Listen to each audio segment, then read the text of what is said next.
बल्दिया खानेवाल में बरसों से जड़ पकड़े करप्शन और नाअहली ने शहर की हालत कचरा कुंडी जैसी कर दी है। जोया न्यूज़ नेटवर्क प्लस के खानेवाल से नुमाइंदे अशरफ जोया की रिपोर्ट के मुताबिक ये एक खुला राज है कि मुबैना तौर पर जाली मैट्रिक असनाद पर भर्ती होने वाला अमला अपनी नालायकी की वजह से शहर के तरक्की में रुकावट बन चुका है। 10 साल से ज़ायद अरसे से एक ही सीट पर विराजमान ये अमला न सिर्फ नाअहल है बल्कि करप्शन के हर जाविये में मुलविस है। इसमें अनपढ़ अफराद भी सैनिटेशन ब्रांच के हेड रह चुके हैं। खानेवाल बल्दिया में करप्शन की जड़ें इतनी मजबूत हो चुकी है कि हर शोबा उसकी नज़र हो चुका है। नक्शा ब्रांच हो या सैनिटेशन ब्रांच, हर जगह करप्शन का बोलबाला है।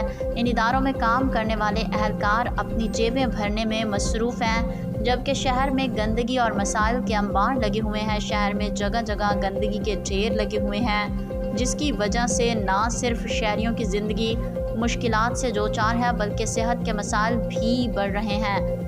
सफाई के नाकिस इंतजामात और गंदे पानी की निकासी न होने की वजह से मुख्तलिफ बीमारियाँ फैल रही हैं। आवाम की जानिब से मुतअद्दिद बार शिकायत दर्ज कराई गई हैं, लेकिन कोई सुनवाई नहीं होती। बल्दिया खानेवाल के करप्ट और नाअहल अमले के खिलाफ कोई भी कार्रवाई करना आसान नहीं है। बल्दिया खानेवाल के इस्लाहात के बगैर शहर की तरक्की मुमकिन नहीं है।